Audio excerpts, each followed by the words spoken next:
Sintayong masuk rumah sakit, sempat komentari Timnas Indonesia versus Jepang. Mantan pelatih Timnas Indonesia, Sintayong dikabarkan sedang menjalani perawatan di rumah sakit. Meski tengah dalam kondisi tidak fit, pelatih asal Korea Selatan itu tetap menunjukkan perhatian besarnya terhadap perkembangan Timnas Indonesia, termasuk laga melawan Jepang dalam lanjutan kualifikasi Piala Dunia 2026 zona Asia.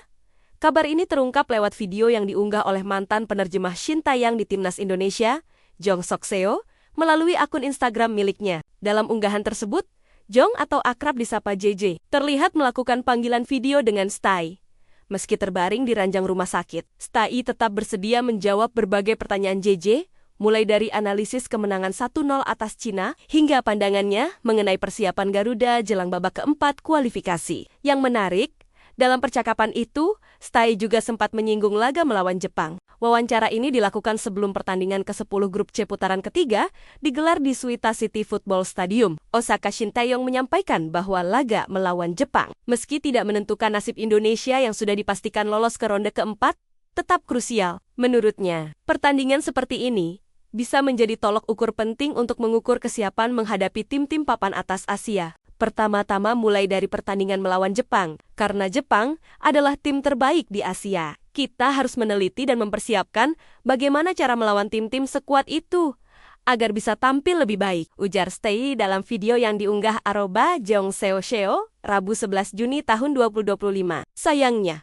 kenyataan di lapangan jauh dari harapan. Timnas Indonesia yang kini ditangani pelatih baru, Patrick Kluivert, justru tampil sangat buruk saat menghadapi Jepang. Di bawah kepemimpinannya, Garuda takluk dengan skor telak 0-6 dan nyaris tanpa perlawanan berarti. Bertanding sebagai tamu di Osaka, Timnas Indonesia bahkan gagal menciptakan satu pun tembakan atau tendangan sudut. Statistik mencatat, selama 90 menit, Indonesia hanya menguasai bola 29% dan kalah jauh dalam jumlah operan dengan hanya mencatatkan 226 umpan, berbanding 634 milik Jepang. Ironisnya, dalam laga ini Jepang tidak menurunkan kekuatan penuh. Hanya beberapa pemain andalan seperti Wataru Endo, Takefusa Kubo, dan Daichi Kamada yang turun.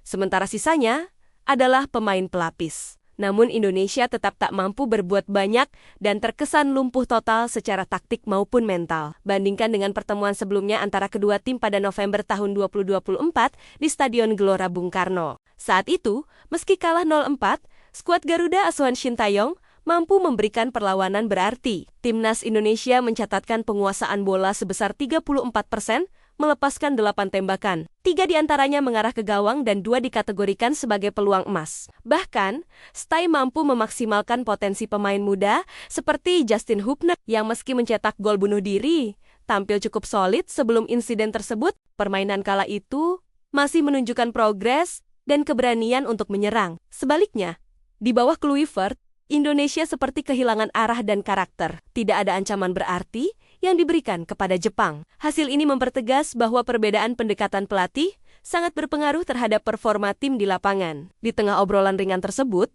JJ juga menanyakan kondisi kesehatan Stai. Mantan pelatih Timnas Korea Selatan di Piala Dunia 2018 itu menjelaskan bahwa ia dirawat karena mengalami peradangan. Tetapi, menegaskan bahwa kondisinya sudah membaik. Beberapa hari ini, kondisi saya kurang baik, ada sedikit peradangan di tubuh saya.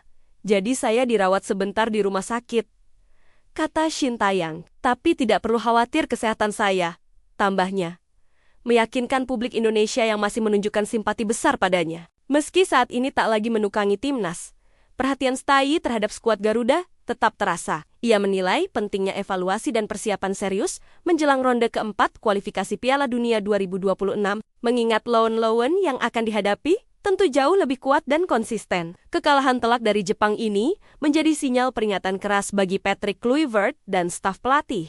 Mereka perlu segera menemukan formula yang tepat agar Indonesia tak kembali menjadi bulen-bulenan di babak berikutnya. Jika tidak, peluang untuk melaju lebih jauh akan sulit tercapai, sekalipun sudah menyentuh babak lanjutan.